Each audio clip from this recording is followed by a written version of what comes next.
তো সিকোয়েন্স বলতে আমরা কি বুঝি? সিকোয়েন্স বলতে যদি আমরা কিছু না বুঝি তাহলে বলেন তো আমরা এবিসিডি ছোটবেলায় মুখস্থ করছি না? এখানে এফ এর পরে কোন অক্ষরটা হয় বলেন তো?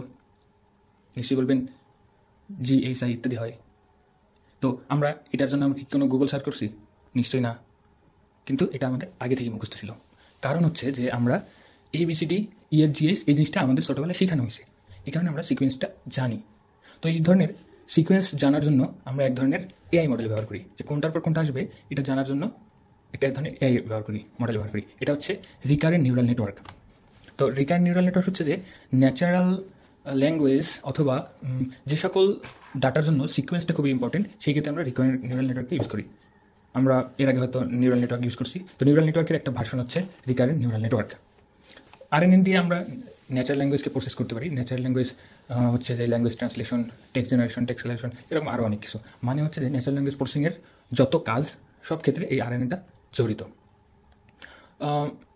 দেখেন আসলে সিকোয়েন্সটা আমাদের কেন গুরুত্বপূর্ণ? সিকোয়েন্সটা গুরুত্বপূর্ণ আমাদের ন্যাচারাল ল্যাঙ্গুয়েজের ক্ষেত্রে সিকোয়েন্সটা খুবই গুরুত্বপূর্ণ। কারণ আমি যদি বলি আই গো টু স্কুল, তো এটা একটা স্বাভাবিক একটা সেন্টেন্স। কিন্তু এর বদলে যদি আমি বলি গো স্কুল আই টু, তাহলে এটা কি কেউ বুঝবে? তো এটা তো আমি বুঝতেছি না, কম্পিউটার তো দূরের কথা। তো সেই ক্ষেত্রে হচ্ছে কি যে আমাদের সিকোয়েন্সটা খুবই গুরুত্বপূর্ণ ন্যাচারাল ল্যাঙ্গুয়েজের ক্ষেত্রে। তো এই ধরনের ন্যাচারাল ল্যাঙ্গুয়েজ প্রসেসিংয়ের অন্যতম একটা এই একটা টুল নিউরাল নেটওয়ার্ক, অর্থাৎ ন্যাচারাল ল্যাঙ্গুয়েজ প্রসেসিংয়ের জন্য আমরা যদি কোনো এআই মডেল ব্যবহার করি, এটাকে বলা হয় আরএনএন। তো নর্মাল ফিড ফরওয়ার্ড নিউরাল নেটওয়ার্কের যদি কেউ নাম শুনে থাকেন, এটা আসলে স্বাভাবিক একটা নিউরাল নেটওয়ার্ক। প্রথমে আমরা কী করি, নিউরাল ইনপুট লেয়ারে আমরা করি কি, প্রথমে ইনপুটগুলোকে দিয়ে দিই। ইনপুট লেয়ার থেকে বিভিন্ন অ্যাক্টিভেশন ফাংশন বায়াসটা অ্যাড হয়ে একটা ইনস্ট্যান্ট একটা কিছু সামান্য আউটপুট দেয়। সেই আউটপুটটাকে আমরা পরবর্তী হিডেন লেয়ারে অ্যাড করি, হিডেন লেয়ারে অ্যাড করে দিই। তো সেগুলো আবার প্রসেস হয়ে একটা আউটপুট লেয়ার প্রডিউস করে। ওকে, তো দেখেন এখানে কি হচ্ছে, ইনপুট যাচ্ছে, প্রসেস হয়ে পরের স্টেপ যাচ্ছে, প্রসেস হয়ে তারপর পরের স্টেপ হচ্ছে, পিছিয়ে সে ফিরে দেখতেছে না। কিন্তু রিকারেন্ট নিউরাল নেটওয়ার্কে দেখেন আমরা প্রথমে ইনপুট লেয়ারে যখন ইনপুটগুলো দিচ্ছি, এটা করতেছি কি, একটা নিউরনে যখন ঢুকে কোনো লেয়ারের থেকে বের হয় তখন একটা অ্যাক্টিভেশন ফাংশন বা স্টেজ হয়, একটা একটা স্টেটে পরিণত হয়। তো পরিণত হয় এটা পরের স্টেটে যাওয়ার কথা, তাই না? হ্যাঁ, অবশ্যই এটা যায় পরের স্টেটে, কিন্তু এর আগের যে স্টেটটা আছে সেইটাকেও পরবর্তী স্টেটে অ্যাড করা হয়। তো এইখানে হচ্ছে ফিড ফরওয়ার্ড নিউরাল নেটওয়ার্কের সাথে আরএনএর প্রধান পার্থক্য। সামনে আরও কিছু আমরা দেখবো, এগুলো আসলে দেখলে আমাদের আরও ক্লিয়ার হবে। তো দেখা যাচ্ছে এখানে দেখেন যে এক্স হচ্ছে ইনপুট, এ হচ্ছে অ্যাক্টিভেশন ফাংশন অথবা যেই ফাংশনের মাধ্যমে আসলে প্রসেস করা হচ্ছে নিউরন, এই একটা নিউরন আমি ধরি, আর এইচ টি হচ্ছে একটা হিডেন স্টেট। তো প্রথমে এক্স আমরা নিউরনে দিচ্ছি, নিউরন দেওয়ার পর একটা আউটপুট আসতেছে। ওকে, আউটপুটটা পরবর্তী হিডেন স্টেটে যাচ্ছে ঠিকই, কিন্তু এর সাথে দেখা যাচ্ছে কি আমরা কী করতেছি, ওইটাকে আবার আউটপুটটাকে আবার ফিট করাচ্ছি ওখানে। এর ফলে হচ্ছে কি, মানে পূর্বের যে জিনিসটা সেটা সে মনে রাখতেছে।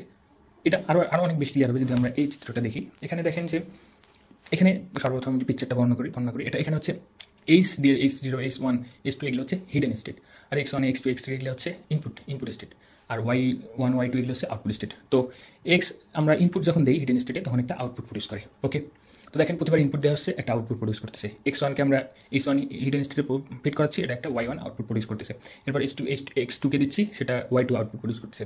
ওকে, কিন্তু এখানে দেখেন যে H1 একটা হিডেন স্টেট, এখানে আমরা প্রথমে X1কে ফিট করাচ্ছি ঠিকই, মানে ইনপুটকে ফিট করাচ্ছি ঠিকই, কিন্তু তার সাথে প্রিভিয়াস হিডেন স্টেটটাকেও ফিট করাচ্ছি। ফলে হচ্ছে কি, এই দুটো কম্বাইনের ফলে সে একটা নতুন আউটপুট প্রডিউস করতেছে। এরপর দেখেন H2তে আমরা কী করতেছি, প্রথমে দ্বিতীয় আমরা ইনপুটটা ফিট করাচ্ছি, কিন্তু সাথে সাথে আগের হিডেন স্টেটটাকে আমরা অ্যাড করতেছি। তো এইটাই হচ্ছে যে সাধারণ নিউরাল নেটওয়ার্কের থেকে আসলে রিকারেন্ট নিউরাল নেটওয়ার্কের পার্থক্য। তো এখানে হয় কি, প্রিভিয়াস স্টেটটাকেও আমাদের সবসময় ট্র্যাকে রাখা হয়। কারণ হচ্ছে যে আমরা কোন ওয়ার্ডের পর কোন ওয়ার্ডের আগে কী ছিল এটা তো আমাদের জানা অনেক গুরুত্বপূর্ণ। এই কারণেই আর কি এই মডেলটা এইরকম। ওকে, এখানে দেখেন আমরা একটা যদি প্র্যাকটিক্যাল এক্সাম্পল দিই, আমি হি অ্যাট দ্য পাই হ্যাপিলি, এই সেন্টেন্সটাকে আমরা যদি আরএনএন দিয়ে ট্রেন করাতে চাই তাহলে এটা কীভাবে ট্রেন হবে? তো সর্বপ্রথম দেখা যাচ্ছে হি ওয়ার্ডটা যেটা আছে সেটাকে আমরা আরএনএ দিয়ে দিচ্ছি। তো আরএন মানে হচ্ছে আরএনএনের একটা ইউনিট বা অথবা নিউরন। আমরা তো জানি নিউরাল নেটওয়ার্কের ইউনিট হচ্ছে নিউরন দিয়ে গঠিত। তো প্রথমে আমরা নিউরনে দিচ্ছি, নিউরনে দেওয়ার ফলে দেখেন শুধু আমরা হি ওয়ার্ডটাকে দিচ্ছি না, এর আগের স্টেট দিচ্ছি, কিন্তু হি এর আগে কোনো ওয়ার্ড আছে না, নাই। তো এখানে আসলে জিরো একটা স্টেট অ্যাড হচ্ছে। তো হি ওয়ার্ডটাকে যখন আমরা দিচ্ছি আরএনএ, তখন এটা একটা নতুন হিডেন স্টেট তৈরি করতেছে। তো এই নতুন হিডেন স্টেট কী করতেছে, পরবর্তী নিউরন অথবা পরবর্তী টাইম স্টেপে যাচ্ছে। তো এরপর আমরা দেখেন দ্বিতীয় ইনপুট কি, অ্যাড। এইটা যখন আমরা আরএনএন দিচ্ছি, এর সাথে আমরা কী করতেছি, অ্যাডের আগের যেই হিডেন স্টেট যেটা H1 সেটা আমরা অ্যাড করতেছি। তো দেখেন সবগুলোতেই প্রতিবার ইনপুটের সাথে আগের হিডেন স্টেটটাকেও অ্যাড করা হচ্ছে। তো এইটাই আসলে সিকোয়েন্সটাকে ধরে রাখতে হেল্প করে। তো আমরা রিকারেন্ট নিউরাল নেটওয়ার্ক জানলাম, এখন আমরা জানবো আসলে একে রিকারেন্ট বলা হয় কেন। রিকারেন্টের বাংলা অর্থ হচ্ছে যে বারবার ঘটা, পুনরাবৃত্তি হওয়া। ওকে, অর্থাৎ এটা একই জিনিস বারবার ইউজ করে। তো RNN এর আমরা ইকুয়েশনটা দেখি। RNN এর ইকুয়েশনটা হচ্ছে HT মানে হচ্ছে কোনো একটা নির্দিষ্ট টি টাইমে হিডেন স্টেট। তো HT হচ্ছে যে এটা হচ্ছে এফ হচ্ছে এখানে অ্যাক্টিভেশন ফাংশনে আমরা কি করতেছি, ওয়েটকে দিতেছি, ওয়েটের সাথে আমরা কি গুণ করতেছি, আগের হিডেন স্টেটকে গুণ করতেছি। ওকে, এরপর WX এটা হচ্ছে ওয়েট ম্যাট্রিক্স ফর ইনপুট, এরপর XT হচ্ছে ইনপুটটা, এরপর এর সাথে বায়াস অ্যাড করতেছি। তো এইখানে আসলে কি বারবার রিপিট হচ্ছে, এখানে সবসময় যে জিনিসটা রিপিট হয় সেটা হচ্ছে WS এবং WX আর বায়াস। এই প্যারামিটার আমরা একবারই ইউজ করি, একবারই দিয়ে দিই, এগুলোই বারবার আপডেট হতে থাকে। ওকে, তো এই একই জিনিস আমরা বারবার ইউজ করতেছি, এই কারণে বলা হচ্ছে যে রিকারেন্ট নিউরাল নেটওয়ার্ক।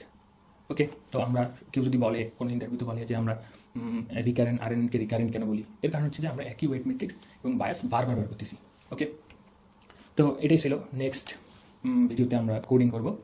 কোডিং অনেক সহজ, একবার দেখলেই বুঝে যাবেন।